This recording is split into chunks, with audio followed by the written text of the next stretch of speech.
오늘 주시는 하나님의 말씀은 신약성경 에베소서 1장 말씀입니다. 신약성경 310쪽에 있습니다.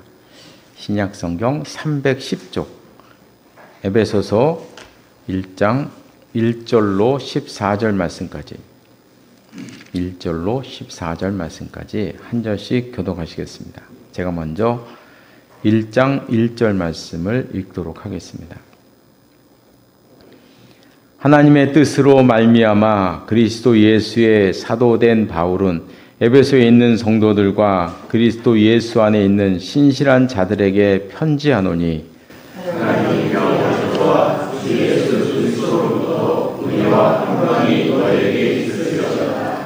찬송하리로다. 하나님 곧 우리 주 예수 그리스도의 아버지께서 그리스도 안에서 하늘에 속한 모든 신령한 복을 우리에게 주시되 또 창세전에 그리스도 안에서 우리를 택하사 우리로 사랑하면서 그 앞에 거룩하고 형통하게 하시고 그 기쁘신 뜻대로 우리를 예송하사 예수 그리스도로 말미암아 자기의 아들들이 되게 하셨으니 이는 그가 사랑하시는 자 안에서 우리에게 거둬주시는 바 그의 은혜의 영광을 찬송하게 하려는 것이다.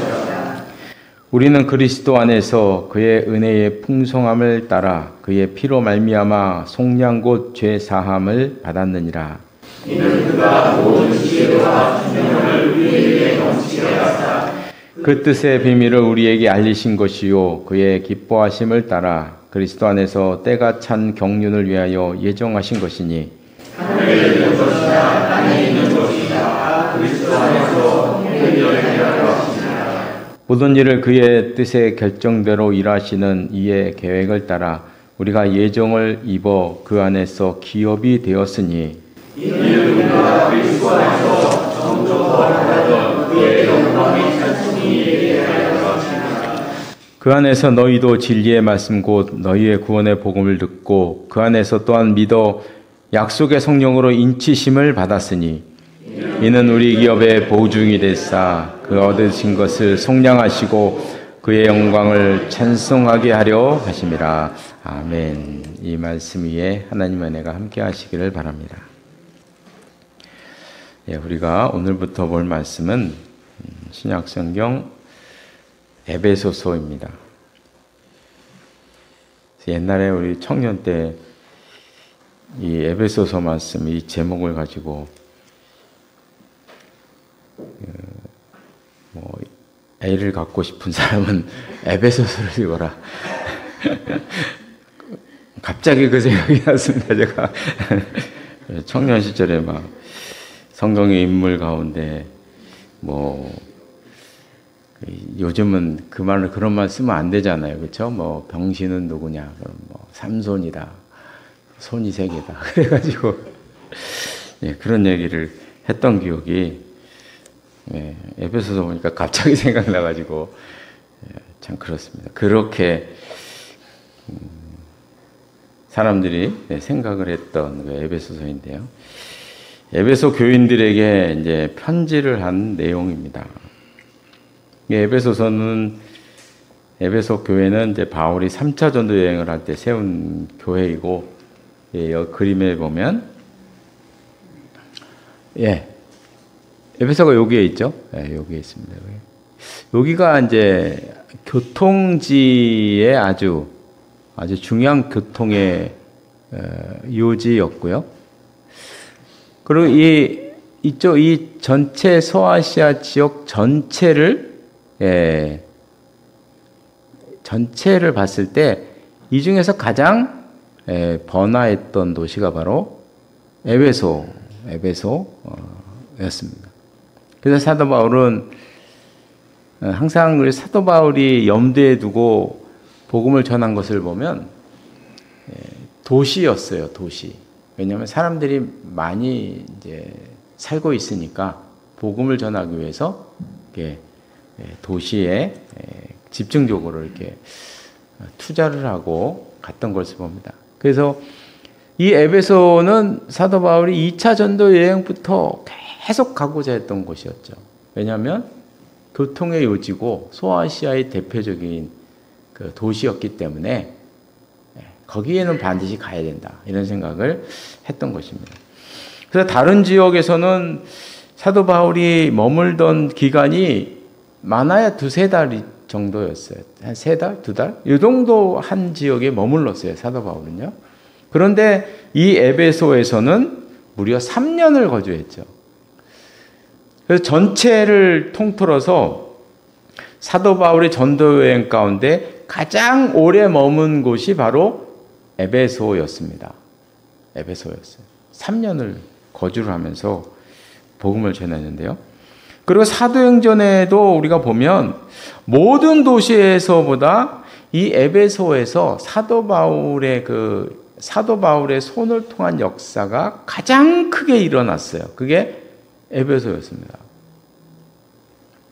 그래서 12명의 제자들에게 안수할 때 오순절날 임했던 그거와 똑같은 성령의 역사가 에베소에서도 임했었고요. 그리고 바울의 손수건을 가지고 병자 위에 올렸을 때 병이 낫는 아주 초유의 역사죠. 이런 역사가 어떻게 있을 수가 있나요? 우리 예수님께서 그냥 걸어가실 때 예수님의 입고 계신 옷자락을 잡았을 때 병난 건 있었는데 바울이 가지고 있는 손수건 가져다가 다른 사람에게 이렇게 얹었을 때 병이 낫다. 참 놀라운 역사였죠. 이런 역사들이 바로 이 에베소 교회에서 일어난 것입니다. 우리가 성경과 교회사를 보면 시대에 따라서 그 시대를 이끌어갔던 중심되는 교회가 이렇게 옮겨지는 걸 볼 수가 있어요. 보면은 사도행전 12장까지, 여기 사도행전이 교회 역사니까 사도행전 1장부터 12장까지는 예루살렘 교회가 교회를 이끌어갔고요. 그 다음에 13장부터 끝까지는 안디옥 교회가 이끌어갔고요. 그 다음에 사도 바울이 죽은 다음에 초대교회를 이끌어갔던 교회는 에베소 교회였어요. 에베소 교회. 그래서 중심이 보면은 이 예루살렘에서 안디옥으로 옮겼다가 이 안디옥에서 다시 에베소로 옮겼다가 에베소에서 다시 우리가 아는 로마 교회를 이렇게 옮겨가게 되죠. 중심이 복음은 서쪽 방향으로 움직였어요. 서향으로. 늘 아쉬워하죠. 이 동쪽으로 이 예루살렘에서 안디옥까지 가는 게 이해가 안 돼요. 동쪽으로 이렇게 움직일 수도 있었는데 이 동쪽으로 왜 서쪽으로 가서 우리나라의 복음이 이렇게 늦게 왔는가? 뭐 이런 얘기도 사람들이 많이 하죠. 하여간 서쪽으로 가고 로마 교회에서 이제 유럽으로 올라가게 되죠. 그 유럽으로 간 다음에 미국으로 가지 않습니까? 미국으로 갈 때도 서쪽으로 또 움직이는 거거든요. 예, 복음이 서쪽으로 움직입니다. 각 교회마다 교회 역사 가운데서 아주 정말 지울 수 없는 업적을 남겼죠. 이 예루살렘 교회는 교회를 태동시켰고요. 안디옥 교회는 세계 선교를 열었고요. 에베소 교회는 우리가 가지고 있는 신약 성경을 이루었죠. 에베소 교회 없었으면 신약 성경이 물론 이제 몇백 년 후에 다른 교회가 나타나서 할 수도 있었지만 에베소 교회를 통해서 신약 성경이 우리가 갖고 있는 이 성경대로 거의 이렇게 우리에게 전해졌다 해도 과언이 아닐 정도입니다. 그래서 뭐 누가복음, 요한복음, 사도행전, 고린도전후서, 요한 1, 2, 3서가 이 에베소 교회에서 기록되었고 사도 바울의 편지들, 이 많은 편지들이 한 곳에 모인 곳, 한 곳에 모은 곳, 그것도 에베소 교회죠. 왜냐하면 그 당시 교회 가운데 이런 일을 할 수 있는 교회는 사도 바울 사후에 에베소 교회밖에 없었죠. 그래서 이 교회들이 뚜렷한 업적들을 남기게 됐습니다. 그리고 이 로마 교회가 전 세계 교회를 이렇게 통합하고 아우르기 전에도 보면 이 교회들을 중심으로 이 대표되는 교회들을 중심으로 정교회가 탄생하게 돼요. 뭐 수리아 정교회 탄생했고요. 그 여기 이쪽 지역에서는 이제 그 우리가 알고 있는 동방정교회가 탄생하고 우리가 알고 있는 이 정교회들이 다 이 초대교회에 중심되는 교회들을 중심으로 해서 그 당시에는 이렇게 오고 가는 게 빠르지가 않으니까 각 지역마다 독특하게 정교회가 이렇게 탄생하게 되는 거예요. 탄생하게 됩니다. 그걸 나중에 로마가 이 정교회들을 다 통합을 한다 그래서 했는데 그건 이제 정치적으로 자기들이 기득권을 가지려고 했던 행동이었죠. 이 로마 교회가 잘못한 게 너무 많아요. 그냥 잘 지내고 있는 교회들을 이단으로 막 정지하고 이랬거든요. 자기들이 기득권을 얻기 위해서. 아주 초대교회의 아픈 상처이죠. 그러나 초대교회는 이렇게 각 지역마다 정교회가 탄생을 해서 그들의 신앙을 이어가는 그 중심에 바로 이런 교회들이 있었다 하는 것을 우리가 볼 수가 있습니다. 그래서 오늘 보면 이제 1절과 2절에 보면 이제 사도 바울이 편지를 씁니다. 바울이 늘 서신마다 쓴 문구가 나옵니다. 하나님의 뜻으로 말미암아 그리스도 예수의 사도된 바울은, 자기가 사도가 된 것은 하나님의 뜻으로 말미암아 되었다고 이야기합니다. 바울은 편지를 쓸 때마다 이 얘기를 해요. 하나님의 뜻으로 말미암아 그리스도 예수 안에서 내가 사도가 되었다는 것이죠. 이 말씀 그대로 바울은 자기가 사도가 되겠다고 생각해 본 적도 없고요. 그런 계획을 세워본 적이 없는 사람입니다. 우리가 다 아는 대로 사도 바울은 핍박자였지 않습니까? 교인들을 핍박했던 사람이거든요. 그런데 어느 날 사도로 세워지는 놀라운 변화의 역사를 경험했던 것이 사도 바울입니다. 저도 이제 사역을 하면서 이런 확신이 참 우리의 삶 속에서 중요하다는 것을 종종 느낍니다. 하나님께서 내게 주셨습니다. 하나님께서 내게 주셨습니다. 저는 목회를 하면서 하나님께서 내게 주셨습니다 하는 이 말씀, 이 신앙을 저는 제가 좋아하는 이 마태복음 10장 29절 말씀에 허락이라는 단어에서, 저는 우리 목사님은 어떤 마음으로 목회를 하십니까? 그래요. 딱 얘기하면 저는 하나님의 허락하심. 이게 이제 제 마음속에 가장 제 경험을 통해서 가장 그 밑바닥에 있는 말씀이에요. 하나님의 허락하심. 참새 2마리가 한 아시리온에 팔리지 않느냐? 그러나 너희 아버지께서 허락하지 아니하시면 하나님의 허락하심이 있었다. 이렇게 말씀을 하고 있습니다.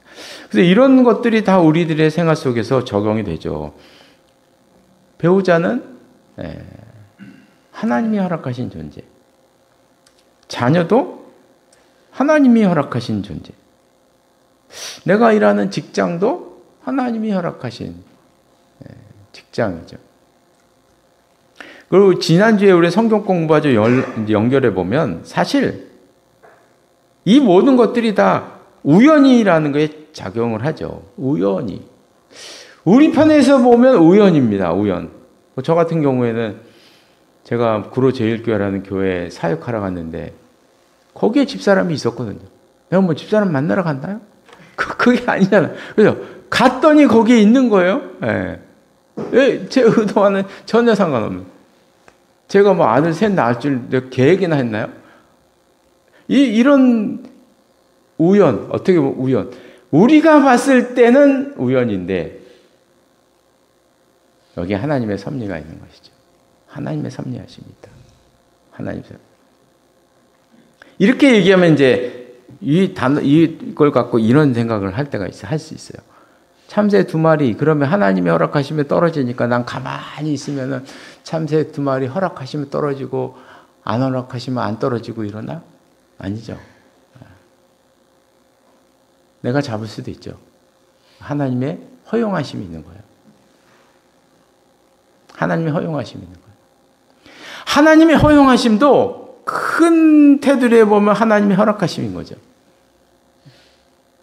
나의 의지와 끝이다. 그래서 제가 지난주에도 이렇게 말씀을 드렸는데 조금 있다 이제 예정이 나오니까 오늘 아주 어려운 단어가 이 말씀도 이렇게 보면은 다 알 것 같은데 하나씩 뒤져보면 어려워요. 사도 바울의 말씀이 어려워요. 왜냐하면 철학적인 사고가 이렇게 들어가 있기 때문에 하나하나 이렇게 보려면 어려워요. 그래서 하여간 하나님의 허락하심이 우리의 생활 속에, 우리의 삶 속에 있다는 거죠. 그것을 우리가 인정하느냐, 인정하지 않느냐에 따라서 우리의 삶이 많이 달라지고 우리의 생각이 많은 차이가 있습니다. 이런 확신이 있다면 우리가 우리의 삶 속에서 두려울 것이 없게 되고 어떤 믿음과 자신감을 가지게 됩니다. 3절 이후에는 하나님께서 우리를 택하시고 우리를 예정하신 것을 설명하는데 특별히 5절에 보니까 그의 기쁘신 뜻대로 우리를 예정하사. 여기서 성경에서 말씀하고 있는 예정을 분명하게 말씀하고 있어요. 예정이 무엇이냐?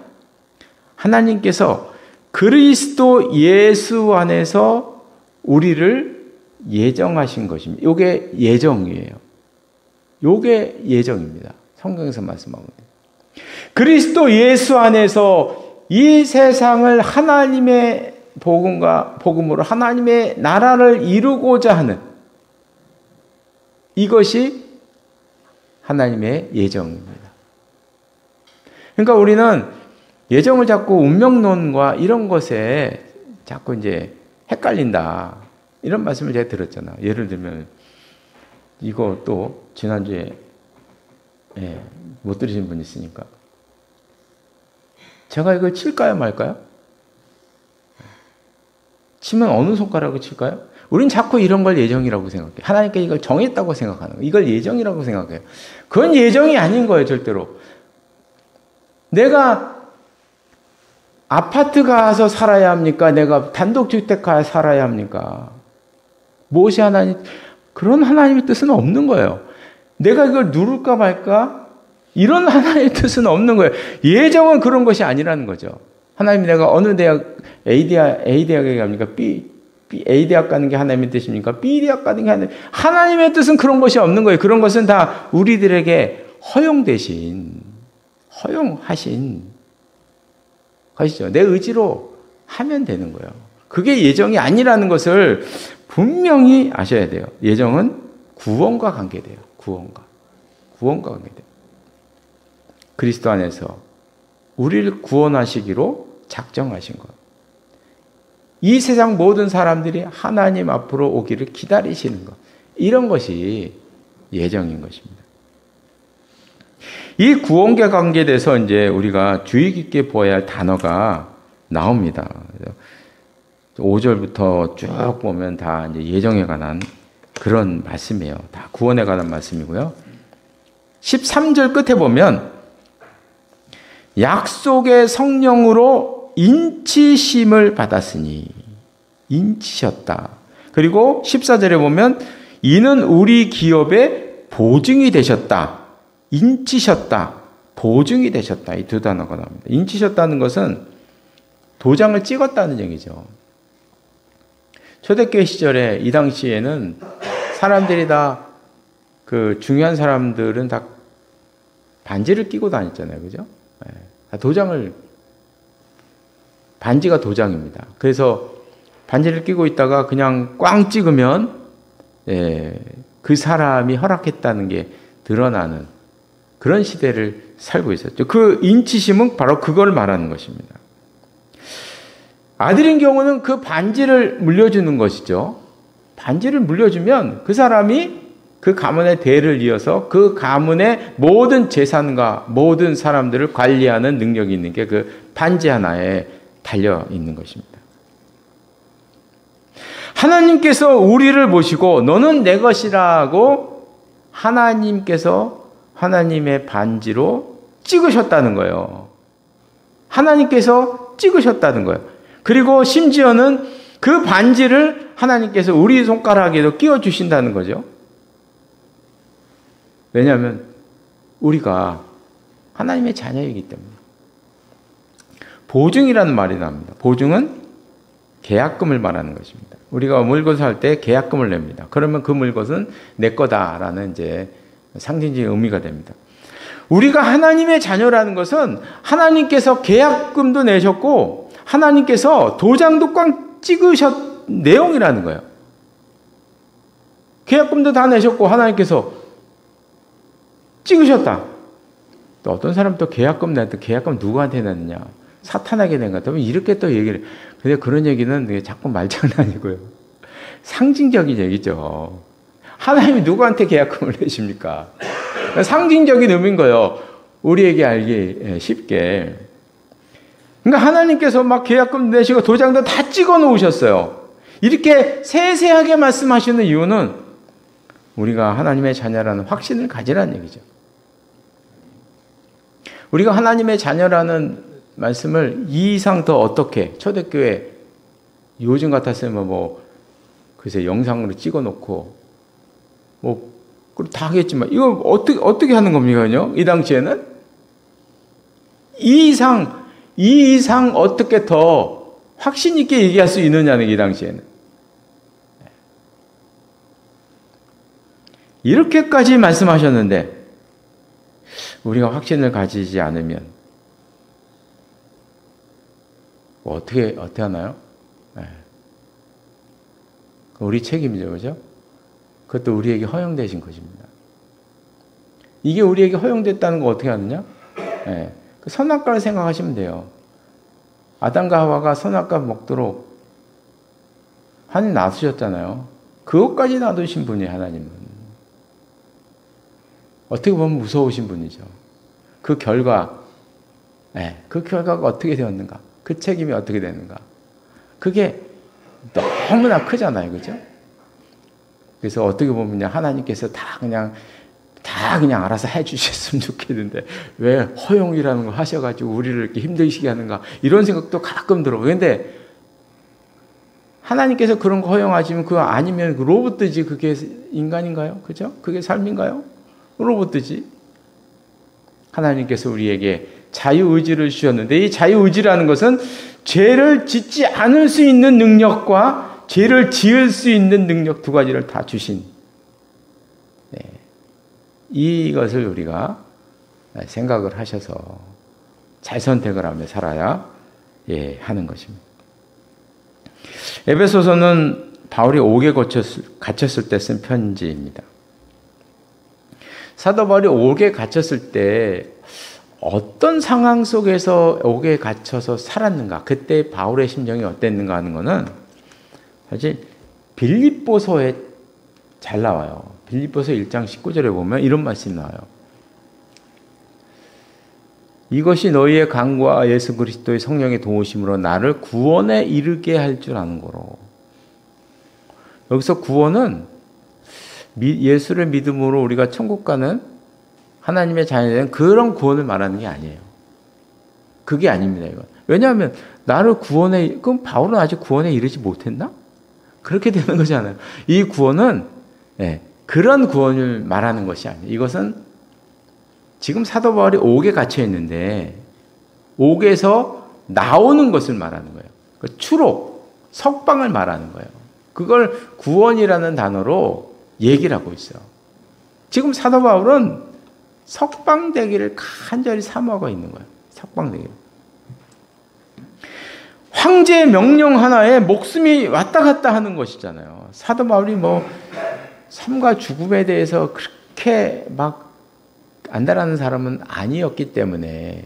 근데 사도 바울은 성도들에 대한 걱정 때문에 내가 더 나가서 너희를 보기로 원한다. 정말 지금 삶과 죽음이 왔다 갔다 하는, 다시는 성도들을 볼 수 없을지도 모른다는 이 위기감과 강박관념이 있었다는 거죠. 그런 상황에서 바울이 생각한 것은 오늘 본문에도 간간히 나오고 있어요. 그저 사도 바울이 원하는 것은 하나님의 영광입니다. 하나님의 영광. 그래서 오늘 보면 14절 하반절에도 보면 그의 영광을 찬송하게 하려 하심이라. 그러면서 하나님의 영광에 대해서도 이야기를 하고 있잖아요. 자기 죽는 거는 괜찮은데 하나님의 영광과 그리스도의 존귀하심이 그리스도에게 있기로 한다. 성경을 보면 사도 바울은 자기 자신에게는 별로 관심이 없어요. 바울은 자기 자신에게는 별로 관심이 없어요. 옥에 갇히든 뭐 얻어맞든 굶든 춥든 뭐 석방이 되든 석방 안 되든 그저 자기에 대해서는 관심 없고 그의 관심은 오직 한 가지입니다. 하나님의 영광. 우리 보통 사람들은 다 신앙의 사이클이라는 게 있잖아요. 그죠? 저도 있거든요. 신앙이 올라갈 때도 있고, 내려갈 때도 있고, 봄도 있고, 여름도 있고, 가을도 있고, 겨울도 있고, 우리 신앙에 그런 게 있단 말이죠. 우리는 분명히 있다는 말이죠. 그런데 사도 바울은 보면은 서신을 보면요. 그런 게 안 보여요. 바울은 평생 앞을 향해서 달려간 사람. 저는 이런 모습을 보면 어떨 때 보면 바울이 좀 가련하기도 해요. 참 좀 그렇잖아요, 그죠? 평생을 어떻게 이렇게 사셨나? 가련하기도 어떻게 보면 인간적으로 보면. 그런데 한편에서는 또 너무 부럽단 말이죠. 저는 어떻게 나는 이렇게 할 수 없나? 그럼 도대체 사도 바울은 어떻게 이럴 수가 있었는가? 저는 그 이유를 생각하면 이렇게 생각이 듭니다. 그 마음속에 너무나 큰 소망이 있으니까.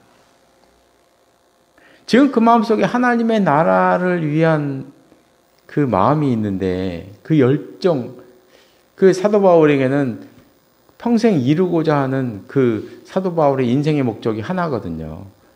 예수님의 명령. 나는 반드시 땅끝까지 가겠다. 그 당시에는 스페인이 땅끝이라고 생각했던 시대이기 때문에 나는 살아서 스페인에 간다. 이거였거든요. 바울은 땅끝에 나는 무조건 간다. 이런 생각을 하고 있었습니다. 이런 마음속에 큰 소망이 있었는데 뭐 밥 먹는 게 문제가 아니고 완전히 큰 문제도 아니고 배고프면 그저 한 끼 안 먹으면 되고 집 없으면 그냥 돌베개 베고 자면 되고 바울의 삶이었거든요. 이게. 바울의 삶이었습니다. 이런 사람은 뭐 가둘 수가 없잖아요. 감옥이 가두겠습니까? 정권이 가두겠어요. 로마가 가두겠어요. 누가 이 사람을 가두겠어요? 이제 말씀을 마치겠습니다. 에베소를 볼 때는 옥에 갇혔다는 걸 전제로 봐야 되는데요. 3장 1절에 보면 구체적으로 나오고 있어요. 에베소서 3장 1절 말씀에 보면 그러므로 그리스도 예수의 일로 너희 이방인을 위하여 갇힌 자 된 나 바울이 말한다. 그러면서 자기가 지금 갇혀 있다는 것을 이렇게 말씀하고 있습니다. 우리가 성경에 보면 사도 바울이 그냥 옥에 갇힌 게 여러 번이 돼요. 그래서 한번 보면 성경에 나온 것들 보면 빌립보에서 옥에 갇혔죠. 이게 첫 번째 옥에 투옥된 그 말씀일 거예요. 그래서 빌립보 옥에 갇혀서 가는 찬송 부르다가 옥문이 열리고 이런 역사가 일어났죠. 그 다음에 이제 23장 33절에 보면 사도 바울이 예루살렘에서 잡힙니다.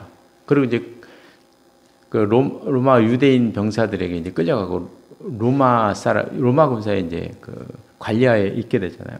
그때 보면 가이사랴로 가게 됐는데 바울을 죽이고자 하는 사람들이 많아서 가이사랴로 이제 옮겼어요. 예루살렘 못 있고 옮겼는데 이태가 지난 후에 가이사랴에 투옥된 거기에 이제 이태가 지난 후에라는 말씀이 나와요.